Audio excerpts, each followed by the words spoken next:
हरिः ओम। साधना पंचकम के चतुर्थ श्लोक के अंतर्गत हमने साधना के 5 सोपान के बारे में बात की। अब छठे सोपान में आचार्य शंकर कहते हैं, व्यर्थ की बातें न करें। निष्ठावान साधक को अपनी शक्ति का अपव्यय व्यर्थ के कार्यों में नहीं करना चाहिए। जो व्यक्ति अध्यात्म पथ से भटक जाते हैं वह विपथगामी हो जाते हैं। साधक की बातों में सत का स्वरूप, आत्मसंयम और महापुरुषों के उदात्त चरित्रों की झलक मिलनी चाहिए। सातवें साधन में आचार्य शंकर कहते हैं, साधक को उदासीन रहना है, उदासीन रहे। हमारे आसपास करोड़ों घटनाएं घट रही है, उस घटनाओं के प्रति हमें उदासीन यानी उत्त आसीनम रहना है, तटस्थ रहना है। उदासीन का मतलब यह नहीं कि हमें किसी से बात नहीं करनी, हंसना नहीं, यह नहीं है। हमें सुखपूर्ण और दुखपूर्ण दोनों घटनाओं में बिल्कुल तटस्थ रहना है। परमात्मा की कृपा पर छोड़ने का अभ्यास करना है, यही उदासीनता है।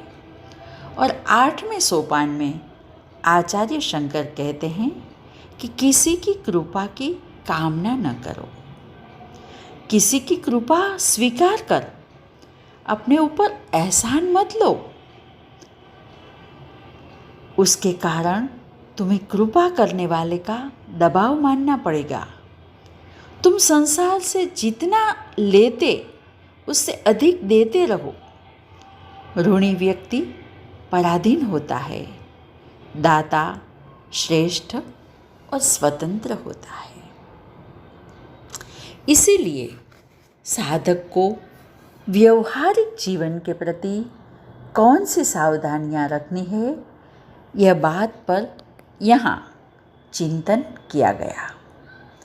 क्योंकि हमारा व्यवहार हमारे साधन, चिंतन, मनन को प्रभावित करता है। इसीलिए तो आचार्य जी ने कहा कि औदासीन्यमभिप्स्यतां जनकृपा नैष्ठुर्यमृत्सृज्यताम्। हमारे जीवन में आने वाली हर परिस्थिति को हमें तटस्थ भाव से देखना है। और निष्ठुर्यताम यानी निष्ठुर होना ऐसा नहीं, बल्कि हमें लोगों के साथ जो हमारा व्यवहार चलता है उसको अपने साधना काल में दृढ़तापूर्वक त्याग करके निवृत्त होना है। हम अपने जीवन में किसी भी सेवा क्षेत्र से जुड़े हैं, लेकिन जब हम साधना के लिए अंतर्मुख होते हैं तब हमें उन सेवाओं का कठोरतापूर्वक त्याग करना है। यही बात समझाते हुए आचार्य जी ने निष्ठुरता की बात की है। बाकी कोई भी संत महापुरुष कभी भी निष्ठुर होने की बात नहीं कहता। अब आगे के श्लोक में हम बाकी के 8 साधन के बारे में विचार करेंगे। आज बस इतना ही। हरि ओम।